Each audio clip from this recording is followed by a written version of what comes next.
Hello! Yesterday, you began to explore how to multiply a whole number by a fraction. Today, we're going to look at that exact same skill, but we're going to look at a different strategy. Yesterday, you looked at repeated addition. So if we had 5 times 1/4, then that means you have 1/4 added to itself 5 times. 1/4 plus 1/4 plus 1/4 plus 1/4 plus 1/4. You already have a common denominator, so you can just add your numerators and you would have 5/4, which is an improper fraction. So you could simplify that or rewrite that to be a mixed number of 1 1/4. Today, we're going to solve that exact same problem, but we're going to use the strategy chunking. The objective of chunking is to group your fractions to reach benchmark numbers or friendlier numbers. So if I'm looking at 5 times 1/4, my first thought is a benchmark of 1. 1 is an easy number to work with, and I know that if I have 1/4, how many fourths do I need to have 1? Well, I need 4. Do I have 4/4? Yeah, I have 5/4. So I definitely have enough fourths to get to that benchmark of 1. So I'm going to group those 4/4 together to get 1, and then that would leave me with 1 more fourth. So that could be rewritten as 4 times 1/4 is equal to 1. And then I have 1/4 left over. Now this looks pretty simple. We can do this. 1 plus 1/4 is 1 1/4. This might seem like a lot, so let's kind of visualize what we're doing here. If we go back to that repeated addition, what I'm saying is I don't necessarily want to sit here and count 1/4, 2/4, 3/4, 4/4, 5/4, especially if I'm looking at a larger equation or expression. So what I can do is group these to simpler chunks.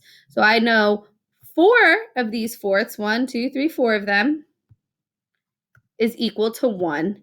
And then I have this 1/4 left over. And I know that 1 plus 1/4 is equal to 1 1/4. There we go. Let's look at another example. Let's say we had 7 times 1/3.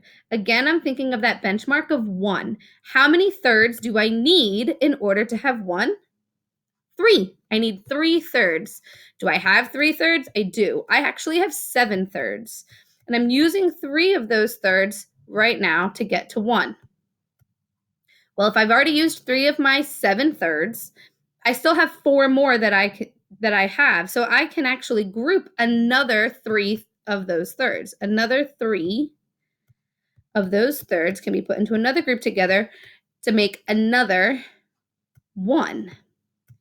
So I have 3 of the thirds plus another 3 of the thirds. So I've used 6 of my thirds, and I needed to use all 7. So I still have 1 more third that needs to be accounted for.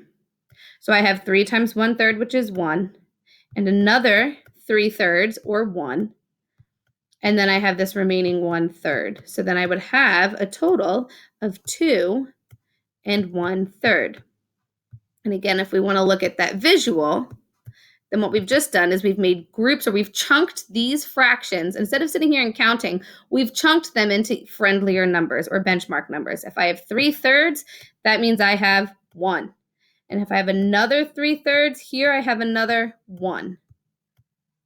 And then I have this remaining 1/3 to give me a total of 2 1/3. You have some opportunities available to practice this strategy. And I'm excited to see what you guys come up with.